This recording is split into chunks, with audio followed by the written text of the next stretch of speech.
Սիրելի բարեկամներ, մենք այսօր չենք տոնում հրեաների Փեսախի տոնը, որը Եգիպտոսից ազատագրության օրն էր։ Մենք այսօր չենք տոնում հեթանոսների զատիկը, բնությանը փառաբանելով։ Մենք այսօր քրիստոնյաներս նշում ենք Հիսուս Քրիստոսի հարությունը։ Նրան գովաբանելով, նրան մեծարելով, նրանի շնորհակալություն հայտնելով։ Կան այստեղ առաջին անգամ եկածներ, խնդրում եմ ձեռք բարձրացրեք։ Եկեք եկեղեցի ողջունենք նրանց, բարի եք արել, որ եկել եք Աստծո տուն։ Աստված օրհնի ձեզ։ Այսօր առաջին անգամ իմ հայրն էլ է եկել եկեղեցի։ Փառ Տիրոջը, եկեք իրան էլ ողջունենք։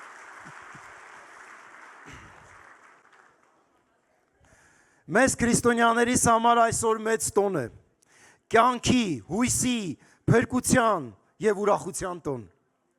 Այս տոնը միայն սեղանների շուրջ ուրախանալու տոն չէ, այլ ավետիսի, միասին հավաքվելու, իրար ողջունելու և ասելու, դու ուրախանալու առիթ ունես, բարեկամ։ Այն փրկիչը, որին հավատում ես, չի մահացել, մնացած առաջնորդների նման գերեզմանը չկարողացավ նրան պահել, նա հարություն է առել մեռելներից։ Հիմա հոգու միջոցով ներկա է մեր մեջ, նրան լինի ողջ պատիվն ու փառքը, նորից ու նորից օրհնյալ լինի նրա հարությունը։ Սուրբ խոսքում գրված է, որտեղ երկուսը երեքը հավաքվեն իմ անունով, ես նրանց մեջ եմ։ Այսօր հավաքվել ենք միասին հիշելու, պատմելու նրա կատարածի մասին։ Եվ ովքեր այսօր առաջին անգամ են եկել ձեզ ներկայացնելու, ով է Հիսուս Քրիստոսը մեզ հավատացողներիս համար։ Եվ ինչ տվեց նրա մահն ու հարությունը մեզ հավատացողներիս։ Ուզում եմ սկսել այսպիսի հայտարարությամբ, խնդրում եմ ուշադրությամբ։ Եթե մեկը չի հավատում, որ Աստված իր որդուն մեռելներից հարություն է տվել, եւ որ հիմա երկնքում մեզ համար բարեխոս է, ապա այդ մարդը չունի փրկություն եւ իր հավատքը դատարկ ու սին է։ Որտեւ խոսքը այսպես է ասում. որտեւ եթե Հիսուսին քո բերանով Տեր դավանես եւ քո սրտում հավատաս, որ Աստված նրան մեռելներից հարություն տվեց, կփրկվես։ Քանի որ սրտով հավատում ենք արդարանալու համար եւ բերանով դավանում ենք փրկվելու համար։ Ամեն ոք, որ նրան հավատա, չի ամաչելու։ Ինչ լավ խոսք է այսօր ուղված մեզ, եւ մենք սրտով պիտի հավատանք արդարանալու համար։ Հավատանք ինչին? Հավատանք Հիսուսի հարությանը։ Որովհետև Հիսուսի հարությունից հետո առաքյալների քարոզչության հիմքում ընկած էր նրա հարությունը։ Այն Տերը, որին մենք պաշտում ենք, գերեզմանում չի։ Այն Տերը, որին մենք պաշտում ենք, այսօր կենթանի է մեր մեջ։ Փառք Աստծո։ Այս հարության տոնը այսօր այս պատգամս վերնագրել եմ, մի հետաքրքիր վերնագիր եմ դրել այս պատգամին, լուրեր այլակերպության լեռից։ Այսպես եմ վերնագրել։ Եկեք անդրադառնանք մի զարմանալի պատմության, որ բոլոր համատես ավետարաններում գրված է սրա մասին։ 3 համատես ավետարանները իրար հետ միասին կկարդան, որովհետև մի ավետարանում կարող է մի բան գրված չլինի, մյուսը ամեն մեկում տարբեր տեսանկյուններից է նկարագրված այս պատմությունը։ Դրա համար ասում եմ 3-ը միասին կկարդամ։ Ուշադրությամբ լսենք։ Ճշմարիտ ասում եմ ձեզ, այստեղ գտնվողների մեջ կան ոմանք, որոնք մահ չեն ճաշակի, մինչև որ Աստծո արքայությունը չտեսնեն։ Եվ այս խոսքերից մոտ 8 օր հետո Պետրոսին, Հովանեսին եւ Հակոբոսին վերցնելով լեռը բարձրացավ աղոթք անելու։ Եվ երբ նա աղոթում էր, նրա դեմքի կերպարանքն այլակերպեց, արեգակի պես փայլեց, եւ նրա հագուստները սպիտակափայլ դարձավ։ Եվ ահա նրա հետ խոսում էին 2 մարդ, որը Մովսեսն ու Եղիան էին։ Նրանք փառքով երևալով նրա վախճանի մասին էին խոսում, որ կատարվելու էր Երուսաղեմում։ Բայց Պետրոսն ու նրա հետ եղողները խորը քնով էին անցել ու երբ զարթնեցին, տեսան նրա փառքը եւ այն 2 մարդկանց, որ կանգնած էին նրա մոտ։ Եվ երբ նրանք հեռանում էին նրանից, Պետրոսը Հիսուսին ասաց. «Վարդապետ, մեզ համար լավ է, որ այստեղ մնանք եւ 3 տաղավար շինենք, մեկը քեզ համար, մեկը Մովսեսի, մեկը Եղիայի»։ Եվ չգիտեր, թե ինչ էր խոսում։ Ու երբ նա այս ասում էր, մի ամպ եկավ ու նրանց վրա հովանի արեց ու վախեցան։ Եվ այդ ամպի մեջ մտան եւ ամպից ձայն եղավ, որ ասաց. «Դա է իմ ընտրյալ որդին, դրան լսեցեք»։ Այդ ձայնը լինելու պահին միայն Հիսուսն էր, եւ նրանք լռեցին ու այդ օրերին ոչ ոքի չպատմեցին այն բաների մասին, ինչ տեսան։ Ու այստեղ հարց. ինչու՞։ Օրինակ մենք տեսածը լինեինք, չէինք պատմի ուրիշներին։ Սերելեր, այնտեղ իրանք տեսել էին Հիսուսի այլակերպությունը, տեսել էին Հիսուսի երեսը արեգակի նման փայլումը, նրանք տեսել էին դարեր առաջ ապրած Մովսեսին եւ Եղիային։ Ոնց են կարողացել պահեն իրանց մեջ ու ոչ մեկի չպատմեն։ Բայց գիտեք, Մարկոս ավետարանը սրա գաղտնիքն ասում է, ինչու էին իրանք պահել իրենց մեջ։ Մարկոս 9:9 Լեռից իջնելիս նրանց պատվիրեց Հիսուսը, որ այս տեսածի մասին ոչ ոքի չպատմեն, մինչև այն ժամանակը, երբ մարդու որդին մեռելներից հարություն առնի։ Նրանք այդ խոսքը իրենց մեջ պահեցին ու իրար հարցնում էին, թե ինչ է նշանակում մեռելներից հարություն կառնի։ Այո, Հիսուսը մեռելներից հարություն առնելուց հետո նրանք պատմեցին եւ 3 ավետարաններում այս պատմությունը գրված է։ Ինչի մասին էին խոսում Մովսեսն ու Եղիան, որոնք եկել էին ու ինչ լուրեր էին հայտնում Հիսուսին։ Այսօր մի փոքր սրա մասին ենք իրար հետ միասին նայելու։ Նրանք գրածա, որ փառքով երևալով նրա վախճանի մասին էին խոսում, որ կատարվելու էր Երուսաղեմում։ Դա Հիսուսի վախճանի մասին չէր, այն գործի վախճանի մասին, որը վերաբերվում էր մարդկության փրկությանը։ Արդարը անարդարների համար, սուրբը անսուրբների համար, ինչպես գիրքն է ասում։ Իրար հետ միասին կարդանք Փիլիպպեսիս 2:5-ից։ Թող ձեր մեջ լինի այն խոհեմությունը, որ Քրիստոս Հիսուսի մեջ էր,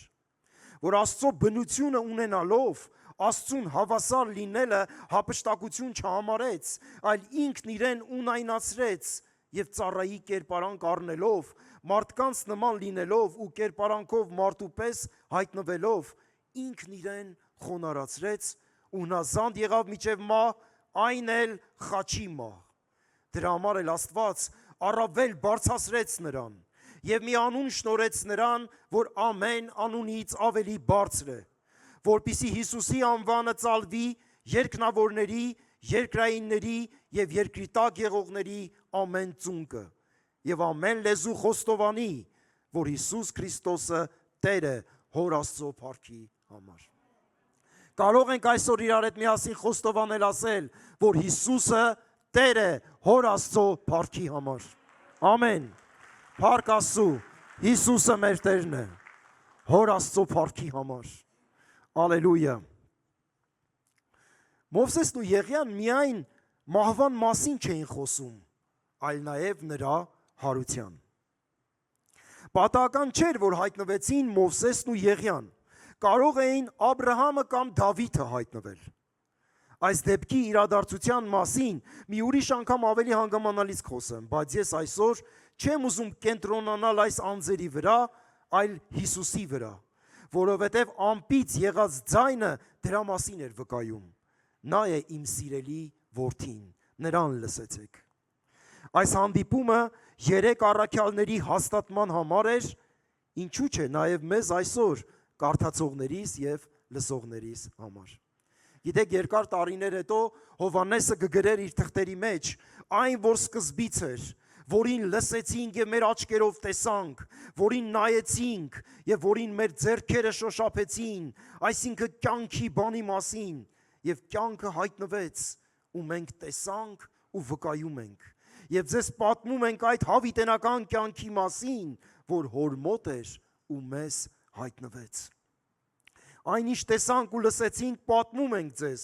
որպեսզի դուք էլ մեզ հետ հաղորդակից լինեք, իսկ մեր հաղորդությունը Հոր ու նրա Որդու Հիսուս Քրիստոսի հետ է։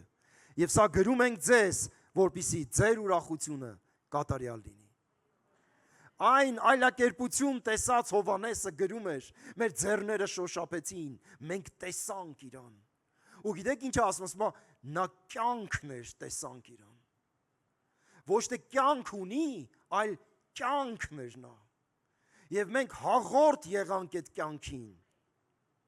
Ու ասում թող ձեր սիրտը կատարյալ ուրախությամբ լցվի։ Նախորոք ասվածները իրականացան, ինչ որ ասված էր Հիսուսի մասին, բոլորը իրականացավ։ Աստված իր որոշած ծրագրի մեջ անսխալական էր։ Այնքան նշաններ եւ խորհրդաբանություններ անցյալում, որ դրանք ցույց էին տալիս ապագայում տեղի ունենալիքը։ Հիսուսը օրենքը եւ մարգարեները կատարողն էր։ Հիսուսը Աստծո փառքի արտացոլումն էր մարմնացած։ Ինչից գիտեմ, որ նրանք նաև հարության մասին էին խոսում Հիսուսի, որովհետև դրա մասին մի ակնարկ կա Գործք առաքելոց 26-րդ գլուխ 22 խոսքի մեջ։ Երբ որ Պողոսը կանգնած էր Ագրիպաս թագավորի առաջ, տեսեք ինչ ասում։ Եվ ես միջև այսօր կանգնած փոքրին ու մեծին վկայում եմ, ոչինչ չասելով այն բաներից դուրս, ինչ մարգարեներն ու Մովսեսը խոսել են լինելիք դեպքերի մասին, որ Քրիստոսը չարչարվելու է եւ մեռելներից առաջինը հարություն առլինելով, առած լինելով, ժողովրդին ու հեթանոսներին լույսը ավետարանելու։ Ասում եմ, մարգարեներն ու Մովսեսը խոսացել են, որ նա մահանալու է եւ հարությունը առնելու իր ժողովրդի եւ նաեւ հեթանոսների համար։ Սիրելիներս, մենք հայերս հեթանոս ենք եղել։ Եվ Քրիստոսի հարությունով այդ լույսը հասավ նաև մեզ հայերիս, եւ մենք ունեցանք փրկություն։ Ինչ կլիներ, եթե հարությունը չլիներ։ Մենք խավարի մեջ նստածներս, խավարի մեջ եղողներս կորսված կլինեինք։ Հավիտենապես կորսված կլինեինք։ Ես կարծում եմ հավատացյալների հետ եմ խոսում։ Հավատացյալները գիտեն, որ կյանքը սրանով չի վերջանում, այլ այս տարիներից հետո նրանց սպասվում է հավիտենական կյանք։ Եկեք իրար թփանցիկ անցնենք գանք բուն իրադարձությանը, ինչ էին խոսում Մովսեսը եւ Եղիան։ Օրինակ եկեք Մովսեսին անդրադառնանք։ Ինչ կասեր Մովսեսը Հիսուսին։ Ինչ լուր կհայտներ Մովսեսը Հիսուսին։ Մովսեսը կասեր. Փեսախի գառը մորթվեց, եւ նրա արյունը եւ մարմինը դարձավ փրկության պատճառ, ելք ստրկական կյանքից, վերջ անեծքից եւ փարավոնի իշխանությունից։ Հիսուս, դու Աստծո գառն ես։ Քո թափած արյունը եւ քո մահը կբերի ազատագրություն ամեն հավատացողին։ Կբերի ազատագրություն մեղքից, կբերի ազատագրություն աշխարհից, կբերի ազատագրություն սատանայից։ Այն ինչ որ իմ կյանքի մեջ տեղի ունեցավ, դա խորհրդապատկերն էր քո Հիսուս, Աստծո գառ։ Նա քիշեր օծերից խայթվածներին, որոնք մահանում էին իրենց մեղքերի պատճառով, միջև պղնձի օծը չբարձացավ։ Ով նրան հավատա եւ նայի պիտի փրկվի։ Հիսուսը անձամբ այդ մեջ բերումը արեց Հովհաննեսի ավետարան 3:15-ում։ Ասեց ինչպես անապատում Մովսեսը օծը բարձրացրեց, այնպես էլ մարդի որդին պիտի բարձրանա, որ ամեն նրան հավատացողը չկորսվի, այլ հավիտենական կյանք ունենա։ Մովսեսը կասեր, քեզ պիտի բարձրացնեն խաչը, որ ամեն վիշապից խայթվածները կարողանան քեզ տեսնելով հավատան ու փրկվեն։ Եվ գիտեք, այդ առաջի խայթվածներից մեկը խաչի վրայի ավազակն էր, ով նայեց նրան, հավատաց ու փրկվեց։ Փառք Տեր։ Մովսեսը կասեր, ծարավ էինք անապատում, երկար ժամանակ ջուր չկար, արդեն մարում էինք, և ահա ժայռից ջուր բխեցրեց Աստված մեզ համար, մեր հոգևոր ծարավը հագեցնողը դու ես Հիսուս, Երբ Հիսուսը Հակոբի ջրորի մոտ հանդիպեց Սամարացի կնոջը, ասաց, ով խմի այն ջրից, որ ես կտամ, երբեք չի ծարավի։ Իսկ տոնի վերջի օրը կանգնել էր, աղաղակում էր ու ասում էր, ով որ ծարավա, թող ինձ մոտ գա, ես նրան ջրի կտամ։ Հիսուսը իրեն ընդունողին եւ հավատացողին կյանքի ջուր է տալիս։ Պողոսն էլ Կորինթացիների 10-րդ գլխում կասեր, այն ժայռը, որից ջուր խմեցին, դա Հիսուսն էր։ Հələ տեսեք, ինչքան հետաքրքիր Աստվածաշունչը։ Ես հիմա տարբեր գրքերից մեջ արեցի եւ այդ բոլոր մեջբերումները իրար փոխ լրացնում են եւ իրար վկայում են իրար մասին։ Դրա համար ենք մենք ասում, որ մի հեղինակ կա Աստվածաշնչի։ Աստվածը հեղինակ է Աստվածաշնչի, որ 66 գրքերն էլ որ դու կարդում ես, բոլորը վկայում են, բոլորը մեկը մեկին օգնելով ցույց են տալիս այն գործը, այն փրկության գործը, որ Աստված պատրաստել էր մեզ համար։ Ճիշտ է, մենք մի հատ այդպես ասացված կունենք, կոպիտ է մի քիչ հնչում, բայց ասեմ, ինձնից չնեղանաք ժողովուրդ։ Մի ասացված կունենք, ասում են, «Էշնիշնի գիտի, նուշն ինչ է»։ Կարդացողը կարա հասկանա, փնտրողը կարա հասկանա Սուրբ գրքի մեջ այդ նուշի համը։ Եվ այն գործը, որ Աստված նախորոք պատրաստել էր իրականացնելու։ Էդի բոլորը մեզ սիրելու համար էր։ Մեզ սիրեց, դրա համար արեց։ Սերներս, այն դատարկությունը, որ հիմա որոշ մարդիկ զգում են, այն քաղցն ու ծարավը, որ հոգևոր է, որ հիմա ապրում ես, ասեմ, այսօր այն նորն է, որ հարուցյալ Փրկիչը կարող է բավարարել եւ լեցնել այդ դատարկությունը։ Եղիր այն կնոջ նման, միայն կպնեմ։ Այսօր այդպիսի հավատքով միայն կպնեմ, կյանքի աղբյուրին միայն մոտենամ եւ իմ ծարավս կհագենա, իմ դատարկությունը, իմ կյանքի անիմաստությունը կլցվի։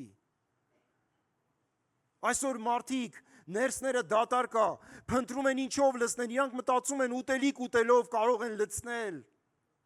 Աշխատում են, մտածում են հագնելով, լավ սիրուն շորեր հագնելով իրանք գլցնեն։ Սիրելիներ, այդ դատարկությունը նյութական ոչ մի բանը չի կարող լցնել։ Այդ դատարկությունը, այդ ծարավն ու քաղցը միայն կարող է հարուցյալ Քրիստոսը տալ ու բավարարել։ Քեզ ու ինձ մնում է մի բան, հավատալով մոտենալ նրան եւ նա գլցնի այսօր մեր դատարկությունը։ Եթե դու մտածում ես, որ Աստված այնքան անհասանելի է, որ պիտի գոռաս կամ երկար կանչես, որ լսի, սխալվում ես։ Նա քեզ մոտ է եւ նրա ականջը քո աղոթքին։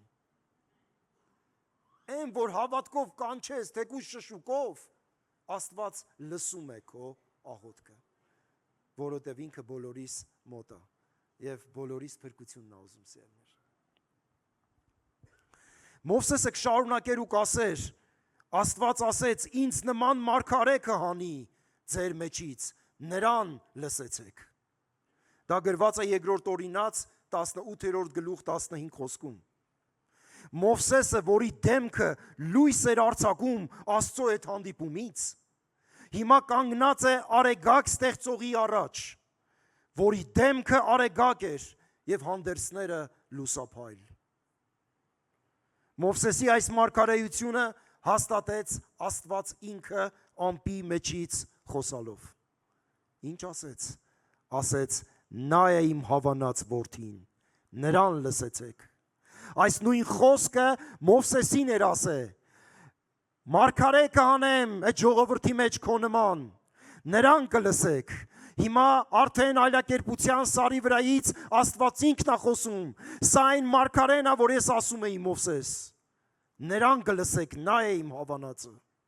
որտեվ նա պիտի կյանքի խոսքեր խոսա։ Նա է ազատագրողն ու փրկողը։ Փառք ես Տեր։ Լավ, էսի Մովսեսից, բա Եղիան ինչ կասեր։ Հիմա կմտածենք, լավ, Եղիան ինչ պետք է ասեր։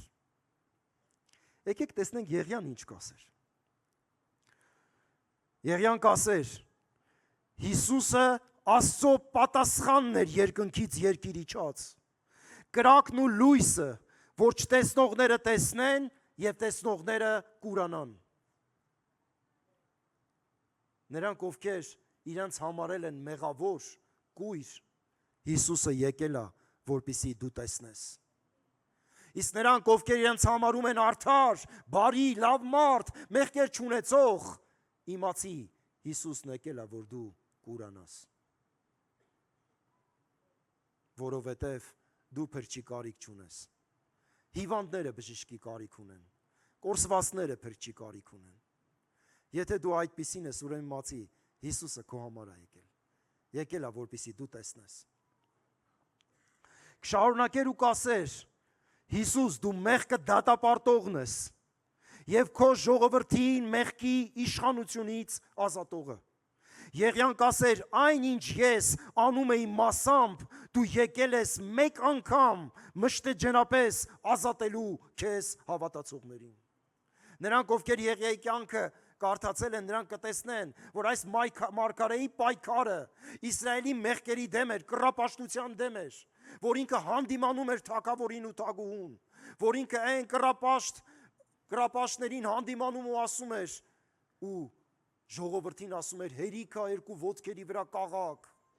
կամ Աստծուն դարձեք, կամ էլ գնացեք ձեր չաստվածների հետևից։ Այո, Եղիան այդ մարգարեն էր։ Հիմա եկել էր Հիսուսին ասելու մեր միակ հույսը դու ես Հիսուս։ Դու ես մարդկության ազատագրողը, դու միայն կարող ես, որտեղ դու արդարն ես։ Չկար աշխարհում արդար մի մարդ, դա միակը դու ես, որ եկել ես։ Եվ մեր բոլորի հույսը քո վրա է։ Միայն դու կարող ես մեր մեղքերը վերցնել քո վրա եւ դատապարտել։ Դու կարող ես մարդուն ազատել մեղքից։ Այդ հաստաբուն ծառը մեղքի դու կարող ես միայն կտրել մեր կյանքի մեջ։ Շարունակեր ու կասեր Եղիան, Հիսուս, դու ես, որ քո ժողովրդին երկինք պիտի բարձրացնես եւ քո թագավորությունը տանես։ Այո, Հիսուսը գալու է իրեն սպասողների հետևից։ Եթե մենք սպասում ենք Հիսուսին, Հիսուսը գալու է իրեն սպասողների հետևից։ Այսպես է վկայում Եբրայեցիների 9:27-ը։ Գալու է մեր հետևից։ Եղիայի հետևից եկավ հրեղեն կարգով ու նրան բարձրացրեց երկինք։ Հիսուսը գալու է մեզ էլ տանելու իր թագավորությունը։ Ես հավատում եմ այս խոսքին։ Ես հավատում եմ այս վկայությանը։ Ես հավատում եմ այս պատվերին, որ մենք սպասենք, մինչև նա կգա։ Ինչ հիասքանչ են այս վկայությունները եւ մարգարեությունները, որ մեզ 100% վստահություն են տալիս մեր փրկչին հավատալու համար։ Ինչ լավ լուրեր այլակերպության լեռից, որ հայտնվել է Աստծո որդին, որ աշխարհի համար լինի քավություն եւ մեզ հավատացողներիս համար լինի թողություն։ Հիսուսի հարությունը վերջնակետն էր փրկagorցության։ Մահը չէ, մահը եւ հարությունը, որովհետեւ հարության միջոցով մենք արդարացանք։ Փառք ես Տեր։ Այո, հարության միջոցով մենք դարձանք նրա որդիները, նրան ընդունելով եւ հավատալով։ Դրա համար էլ Հիսուսը բարձրանալուց ասում էր. Ես գնում եմ իմ հոր մոտ ու ձեր հոր մոտ, իմ Աստծո մոտ ու ձեր Աստծո մոտ։ Մենք դարձանք նրա որդիները Աստծո։ Եվ փառք Տիրոջը, սա միայն հնարավոր էր Հիսուս Քրիստոսի զոհի եւ հարության միջոցով։ Ինչպես է կարծում, Հիսուսը գիտեր ինչա իրեն սպասվում Երուսաղեմում, Հիսուսը գիտեր, որ ինքը մահանալու է եւ հարություն առնի։ Գիտեր։ Դու գիտեք, որ այս աշխարհում չի եղել ու չկա մի առաջնորդ կամ մարդ, որպեսզի իմանա իր մահվան օրը եւ թե ինչպես է մահանալու։ Իսկ Հիսուսը հստակ գիտեր, Նա գիտեր ինչու է եկել աշխարհ եւ ինչ պիտի անի։ Հիմա կարծնեք, դու ինչ գիտես, Հիսուսը գիտեր թե չէ։ Ասեմ ձեզ։ Բա որ ավետարան կարդում եմ կիմանամ, ավետարանի մեջ գրված ասացելներ։ Մարկոս 9:30-ում գրված է այսպես. Նրանք այնտեղից դուրս եկան եւ անցնում են Գալիլեայի միջով, Հիսուսը չէր ուզում, որ որևէ մեկը իմանա, որովհետեւ աշակերտներին ուսուցանում էր ու ասում, թե մարդի որդին մարդկանց ձեռքն է մատնվելու, եւ նրանք պիտի սպանեն նրան, բայց երբ սպանվի երրորդ օրը հարություն է առնելու։ Իսկ նրանք այդ խոսքը չէին հասկանում ու վախենում էին նրան հարցնեն։ Պատկերացեք, եկան անհասկանալի, իրենք վախում էին հարցնեն, «Էդ ինչ հարություն»։ Կամ մտածում էին, «Ինչի քեզ պետք է սպանեն»։ Ախր դու լավ մարդ ես, ոչ մեկին հարություն չես անում, բոլորին բժշկում ես։ Ցավերը վերցնում ես մարդկանց, օգնում ես մարդկանց, ինչի պիտի քեզ սպանեն, հələ մի հատ էլ երրորդ օրը հարություն առնես։ Դու գիտեք, որ շատերը այսօր չեն հասկանում, թե ինչու էր պետք մահը եւ հարությունը։ Այո, եկեղեցի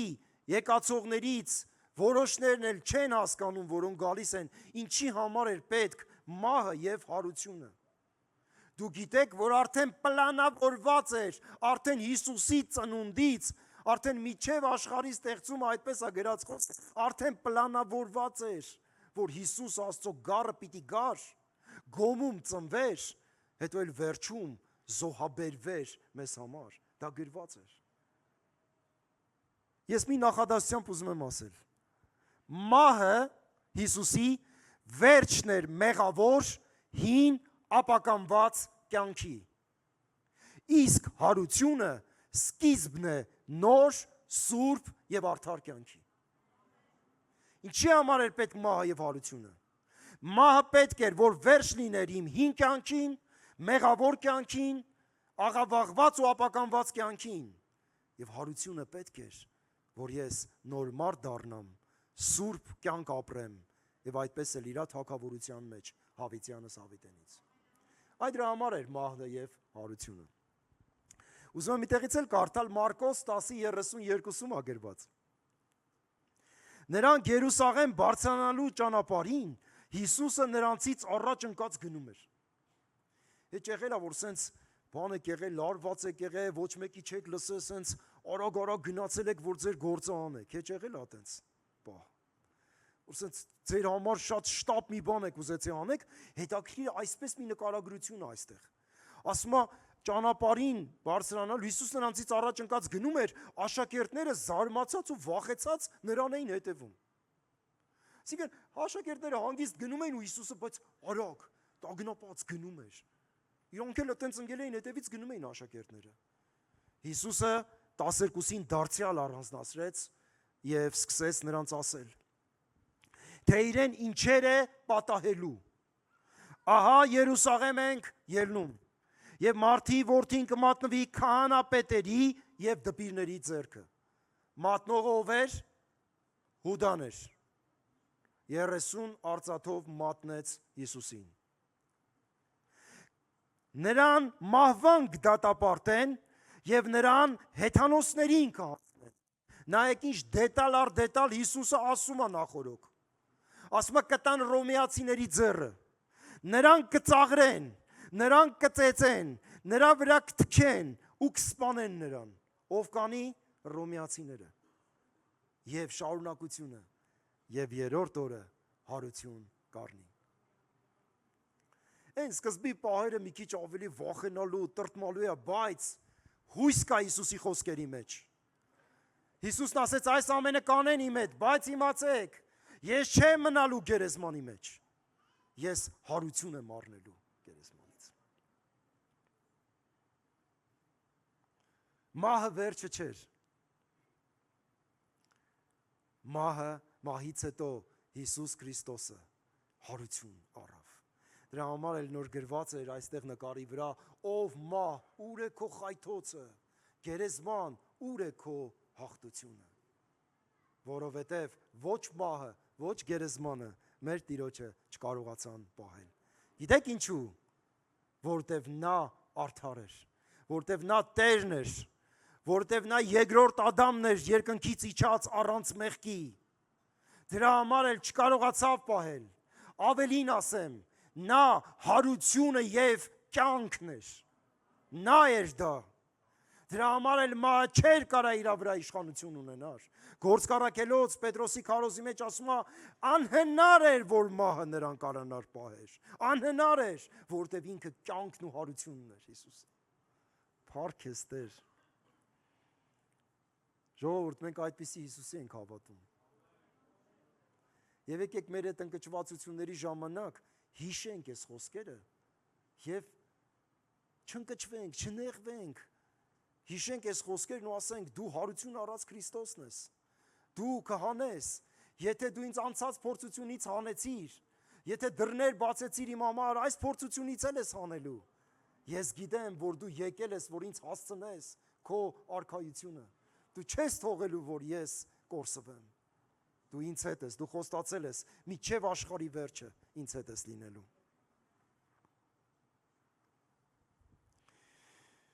Եթե հավատում ես Հիսուսի մահվանը եւ հարությանը, ապա բարի գալուց նոր կյանք, Աստծո հետ հաշտված կյանք, մեղքի ստրկությունից ազատ կյանք, Աստծո որդի լինելու եւ Քրիստոսի անունը կրելու պատվավոր կյանք։ Այսպես կարելի է շարունակել Հիսուսի բերած կյանքի մասին, կարելի է հավետ խոսել։ Այն ինչ որ ինքը արել է։ Սերներ, այսօր նրա անունն է մեզ վրա։ Մենք քրիստոնյա ենք կոչվում։ Եվ եթե քրիստոնյա ենք կոչվում, մենք պիտի սուրբ պահենք այդ անունը։ Մեր կյանքով, մեր վարքով, մեր խոսքերով, մեր աստվածապաշտությունով, մեր նրան պաշտելով ու երկրպագելով, պիտի սուրբ պահենք նրա անունը։ Եթե սուրբ չես պահում, ավելի լավ կլինի դու չասես, որ դու քրիստոնյա ես։ Ավելի լավ կլինի չպարծենաս, որ դու հազարավոր տարիների քրիստոնյա ես։ Չպարծենաս։ Եթե մեկը պարծենալու է, թող պարծենա Քրիստոսով ու նրա բերած սուրբ կյանքով։ Փառք ես Տեր։ Մի քանի բանի մասին էլ ուզում եմ կանգնել, սերիներ, կարծես հայտարարություն եւ հաստատություն մեզ համար խոսքեր կարդալու եւ մենք մեր շնորհակալությունը կհայտնենք Տիրոջը։ Ուրեմն Հիսուս Քրիստոսի հարությունով մենք ազատվեցինք մեղքի իշխանությունից։ Դրա մասին կարդացին նոր առաջի Կորինթացիներ 15:6-16-ն ասում, որովհետև եթե մեռելները հարություն չեն առնում, ապա Քրիստոսն էլ հարություն չի առել, եւ եթե Քրիստոսը հարություն չի առել, ձեր հավատն ունայն է ու դեռ ձեր մեղքերի մեջ եք։ Նոր Դավիթը կարծեմ կարդաց այս խոսքը։ Այո, Հիսուս Քրիստոսի հարությունով մենք ազատվեցինք մեղքի իշխանությունից։ Ինչ է դա նշանակում։ Ուզում եմ մի պատկերավոր օրինակ ձեզ ասել, պատկերացեք մի արծիվի, որ փոքր ժամանակ ոտից շղթայով կապել են ծառին։ Ու այս արծիվը ինչքան որ շղթան տալիս է երկարությունը, այդքան է ծառի կողքը շրջում է այդ արծիվը։ Թեկուզ թևեր ունի արծիվը, ուզում է շատ անգամներ թռնի, բայց շղթան չի թողում, որ նա թռնի։ Ու այդ սահմանը, ինչքան շղթայի սահմանն է, այդ սահմանն է պատկերացնում, որ սա է կյանքը։ Գիտեք, որ մեղքի շղթան այսօր մարդկանց, այդ սահմանն է, որ ասում ես 70 տարին է քո կյանքը, ինչքան կարաս ես կյանքից վերցրա։ Ուտենք խմենք, վաղը մեռնել կա, այո, այդ ասացվածքն է, էդի սատանայի սուտն է։ Եվ մի օր այդ շղթան մեկը կտրեց։ Եվ կտրելով այս արծիվի հետևից ասում էր թռի, գնա, դու արդեն ազատ ես։ Արծիվը արդեն մեծացել էր, այլ փոքր արծիվը չէր, բայց քանի որ նա շղթայի մեջ էր մեծացել, նրա համար խորթ էր թռնելը։ Նրա համար խորթ էր ծառից հեռանալը, որովհետև նա մտածում էր կյանքը այդ սահմանների մեջ է։ Բայց մեկ էլ մի քանի քայլ, Մի քանի քայլ զգաց սահմաններից հեռանում է իրա։ Մի քանի քայլ մեկ է զգաց, որ ինքը կարողանում է իր թևերը թափ տա ու բարձրանա վերև։ Եվ երբ որ բարձացավ վերև արծիվը, նայեց այն շղթային, նայեց այն ծառին, ու ասեց. ինչքան վատ, ինչքան նողկալի էր իմ կյանքը։ Չէ որ ես ստեղծված էի թռնելու համար։ Ես ստեղծված չէի սողուն լինելու, ծառից կապված ապրելու։ Սիրելիներ, Հիսուսը այդ շղթան կտրել է արդեն։ Իմացի Հիսուսը ստեղծել է, որպեսզի դու թռնես, ազատ լինես, ճախրես, եւ որպեսզի մեղքի շղթաները քեզ չկապեն այս երկրավոր կյանքի հետ, այս նյութական բարիքների հետ, այլ հասկանաս մի բան, որ կա հոգևոր կյանք, կան հոգևոր շնորհներ, կան հոգևոր բարիքներ, որոնք առավել են, որոնք երկնավոր են։ Մի բան էլ էս պատմության մեջ ուզում եմ ասել, կան այստեղ ազատվածներ։ Սիրելիներ, ժամանակն է եկել, որպեսզի մենք մեր ազգին, մեր բարեկամներին գնանք ու ասենք, լսի, շղթան արդեն կտրված է։ Նայի տես, ես թռնում եմ, նայի տես, ես հավատում եմ, ես փրկություն ունեմ,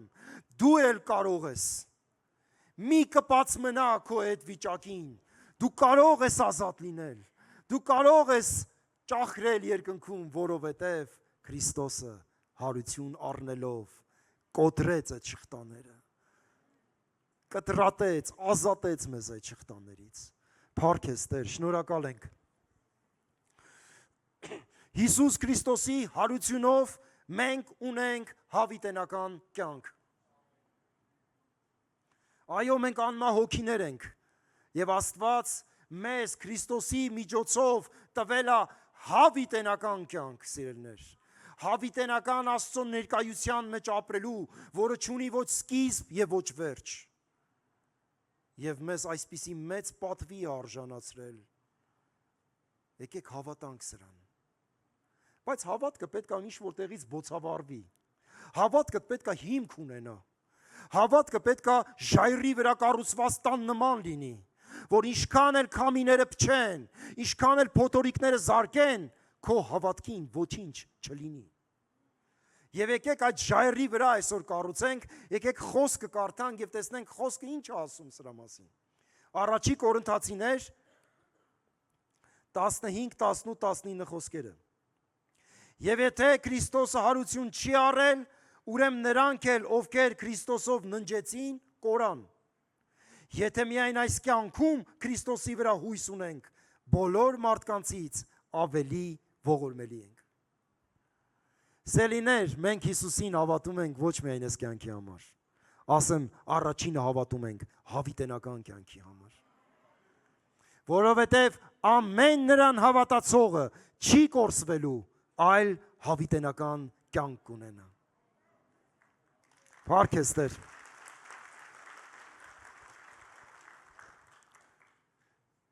Հիսուս Քրիստոսի հարությամբ մենք ազատված ենք գալիք բարկությունից։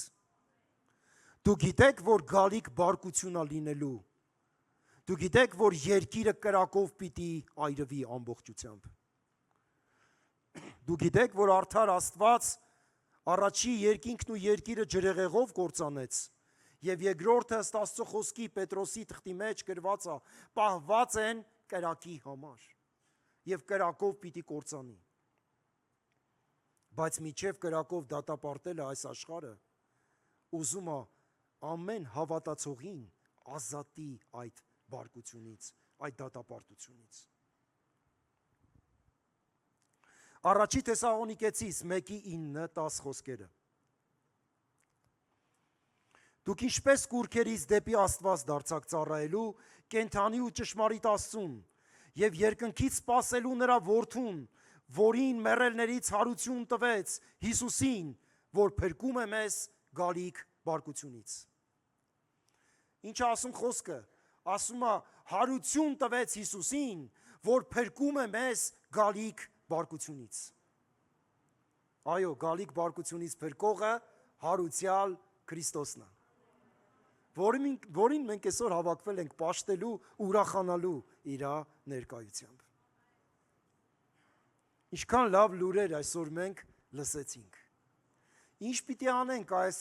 խոսքի հետ, այս լուրերի հետ, որ լսեցինք։ Մենք պիտի այս բարի լուրը, որը կոչվում է ավետիս, մենք պիտի պատմենք ուրիշներին։ Այսօր այն օրն է, սիրելիներ, ոչ թե լավաշով ձու ուտելու, այլ այսօր այն օրն է, որ մարդկանց ասենք,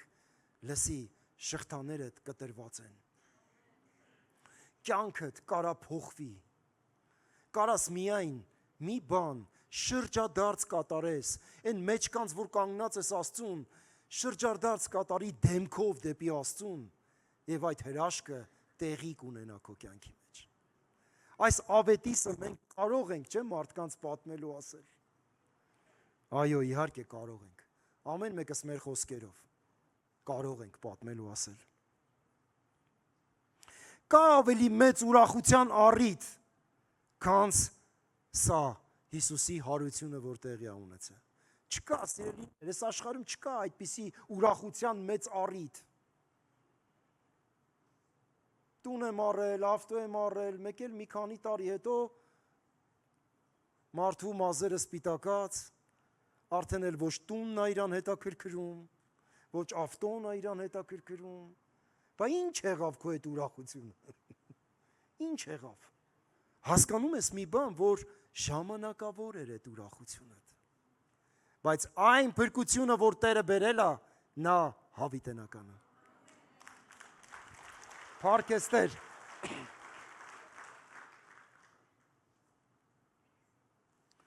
Կան այստեղ մարդիկ, ովքեր ուզում են իրենց կյանքը նվիրել Հիսուս Քրիստոսին եւ որ առաջի անգամ են եկել, գան ու ասեն, Տեր, դարձիր իմ Տերն ու Փրկիչը։ Ես ուզում եմ դու դառնաս իմ Տերն ու Փրկիչը եւ ինձ տիրություն անես։ Որտեւ եթե այս մարդիկ ասում են, որ դու հարություն ես առել ու կենթանի ես, ես ուզում եմ զգամ քեզ։ Գիտեք, ես այսպիսի աղոթք արել եմ։ Երբ որ նոր էի այդպես գալիս դեպի Տիրոջը, ես ասեցի, Տեր Աստված, ես չեմ ուզում մարդկանց ասածով ես հավատամ քեզ։ Ես ուզում եմ ապացուցվել, որ դու կենթանի ես։ Եվ քանի որ Տերը կենթանի է, ինքը կապացուցի, ինքը քո կյանքի մեջ իր հպումով, իր փրկությունը բերելով կապացուցի։ Քեզնից մնում է մի բան, գաս կանգնես իր առաջ ու ասես, Տեր Աստված, ահա ես, իմ մեղքերով, իմ իրավիճակներով, իմ ընկճվածություններով, իմ դատարկությունով, ահա ես Տեր, փրկիր ու օգնիր ինձ։